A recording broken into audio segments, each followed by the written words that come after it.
Mesdames, Mesdemoiselles et Messieurs, merci de suivre Contact Pro Live. Bonjour, merci vraiment de tout le support, de support que je suis en train d'obtenir. Merci de toutes vos réactions.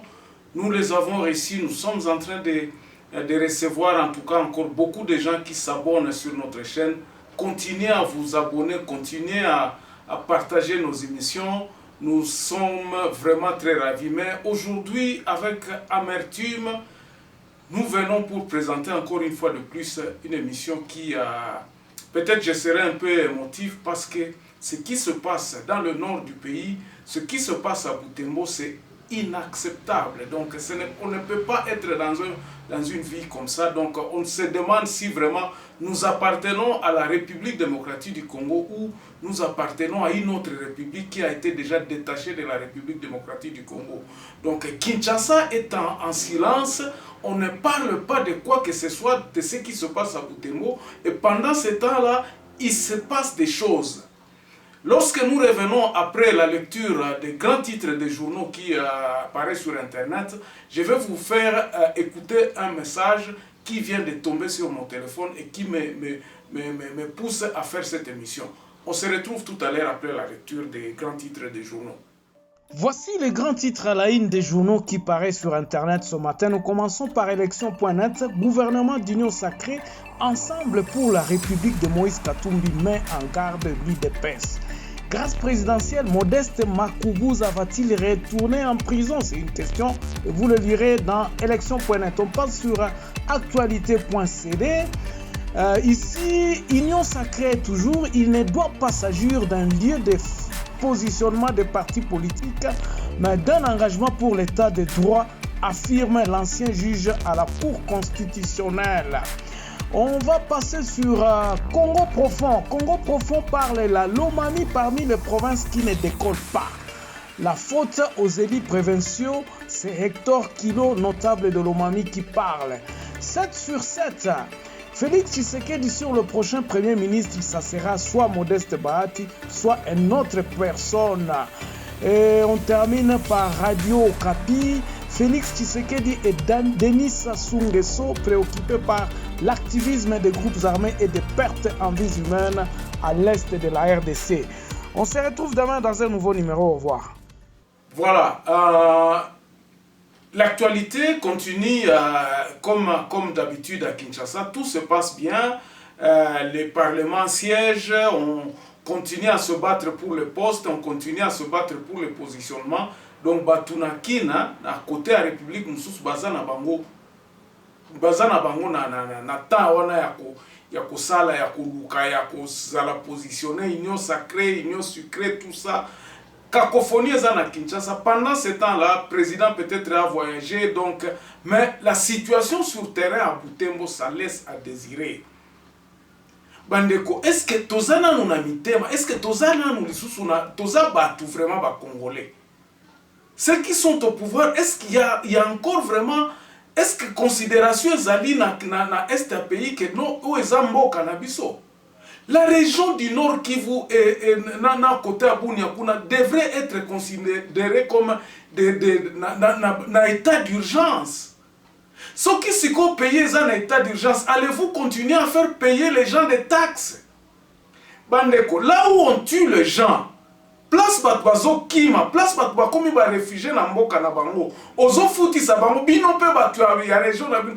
Bozo futi sa bango mpaku boye bisi bango que non babanda ko futa ba moto. Pendant que ces motocyclistes là immatriculation nous fonctionnons comment pendant qu'on est en train de tuer les gens? Biloko il faut totala ngo yango kotozolo ba que complicité ça dans tous les non on fait fi batwana bazo kufa na bango ezozo tala bango te bo pesa mbongo ya banani ya ba plaque d'immatriculation plaque d'immatriculation numérique tout ça. Rappelez-vous que seul moyen de transport oyo okoki ko tambola nango ba côté kuna za moto parce que balabala ezate botonga balabala te. Le gouvernement n'est pas sur place, donc le gouvernement est là kanango et loko moko te kuna. C'est quoi la population oh ezako survivre, ça c'est survivre. Bon ajouter les bangol sous ba taxe. Ça c'est quoi vraiment? Est-ce que ba congolais biso tozali sous na mutema vraiment? Avons-nous encore le cœur? Est-ce que le gouvernement de Kinshasa va tout ce que nous parlons là-bas à Beni, tout ce que nous vivons là-bas, silence radio dans le gouvernement à Kinshasa, silence radio même dans les médias, personne n'en parle.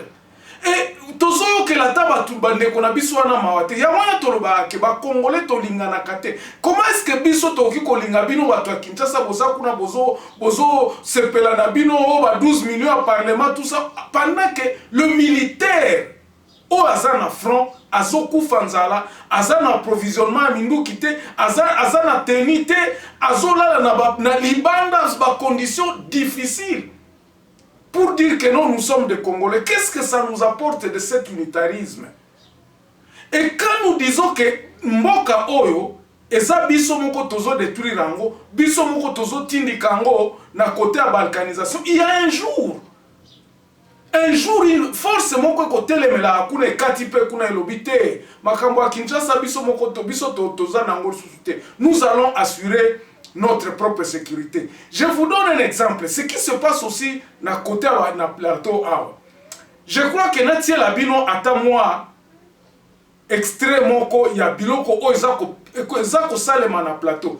Les Maï se défendent contre les forces qu'ils disent les forces étrangères. Le gouvernement n'est pas capable de stabiliser la situation côté Kunate. Baza capable était. Tolandana nous moi extrait il y a journaliste moko il se dit qu'il est de la voix du Kivu.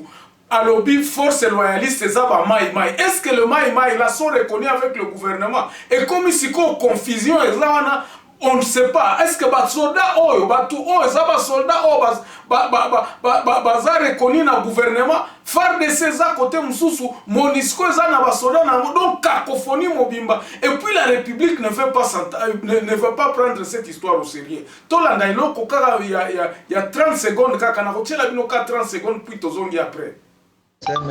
Museme naongeaka mara hiyo muone niko hapa Butembo sasa hivi vimekuwa njoo vile maana polisi kuna enda ku garage ya mamoto anakamata moto na anapiga mu masasi. Uone haya ya hivi masasi viko nipotezea huku na fro iko mutwanga wanakia shambrie tu ku manno wa plug. Tena senye watu batafaa kudega hivi na hivi. Muone mara hiyo vitu vya hivi. Mwingine yenyewe kwa mavita kisha mtu kuna kia na bakimbizi unababeba kumoto wanakusimamisha ambu nanunua plake ya $25. Eski iko normale? Ubie tuko na uwana mkongomani ni adui ya mkongomani mwenzake. Vitu vya hivi. Na hivi ça kibino boy bande konangai. J'ai dit ceci et je continue à le répéter que la situation devra être résolue globalement. Globalement c'est-à-dire quoi? Remettre le pouvoir batia nani batia pouvoir na ba territoire na ba région pour qu'ils puissent trouver des solutions.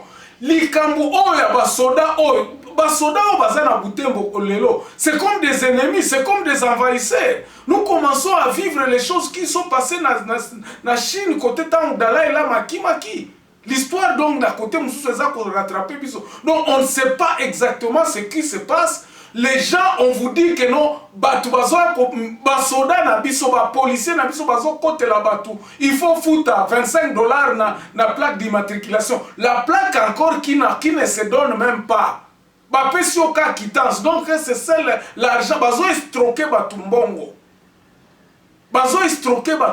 Et ça, c'est une situation que nous ne pouvons pas continuer à supporter. Toki kondi mabiloko oyote.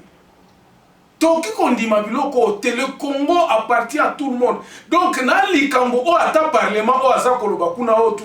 nous disons que le président de la République a la maîtrise. Il y a un président Nabiso. Pourquoi est-ce qu'il ne peut pas même faire attention?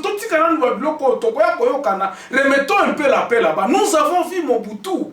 Lorsqu'il y a eu des rébellions à côté à Chabakuna, à l'Ataka Sokoto, à Kekuna Lobité, Nakobengi sa troupe étrangère parce qu'il maîtrisait. Moi j'ai dit ceci, Soki mon président Tshisekedi Alingazo a Tchakimi Anamboka Oyo, c'est par une dictature à Koloba. Totia Nanuba Makambwana à côté, nous reviendrons lorsque la paix sera là. Tant Tokoya Kokuta na poto solo la bien. Mais la cacophonie Oyo Kosa le maté. Babiloko à Est aussi la tête que nous négocions avec le Rwanda, nous devons faire une union sacrée. Union sacrée que c'est la bisonini ba peuple. Nous disons ceci, il n'y a qu'une seule, il faut qu'on mette marteau na table. Si vous êtes vraiment président de la République, mboka na ko kozala na febo était que obanda okende ti oke ko sala ba voyage, c'est la montre de la complicité. Bande ko ba kiko banda ko ya ko yiba ona ndako bia ba ko boma mwasi no na ndako puis olobite ngana kena nu voyage na kebo ntangu na ko ya ko zonga nde na ko ya ko tala makambu oyo. La diplomatie et tout ça, moi je crois que Mobutu en 65 l'autre bateau basir balanda bazalak bazolanda histoire ba yebaka que non tangu cacophonie ba politicien les kaki Mobutu s'est levé, il a dit non. Mais remettons les choses ensemble. Nous avons vu les choses au Mali. Ce qui est l'okwane salemité et l'okopé pe kozonga kanananité na STT. Et moi je pense que l'ikambwa liboso il faut que le président sala kangana nous ba frontière wana nyoso. Ouvrir tout ça et décréter un état d'urgence côté à Est de façon que minerai à mon côté zalakunate. Parce qu'aujourd'hui où nous parlons, les lots dans tozoloba grand business c'est ça que ça les mana ba sortir ba produit ba biloko ba minerai dans les douanes la douane fonctionne normalement là-bas pendant qu'on est en train de tuer les gens donc makambo ba tout ezanango ezotala etalibinote ba kufa te bazala te etalibinote business c'est ça nango côté à frontière kuna. Pourquoi ne pas d'abord kokanga mutu te abima to contrôler na nos situations o eza awa to si liseloko o avant to passer makambo to kanisa makambo ba élection to kanisa ba makambo.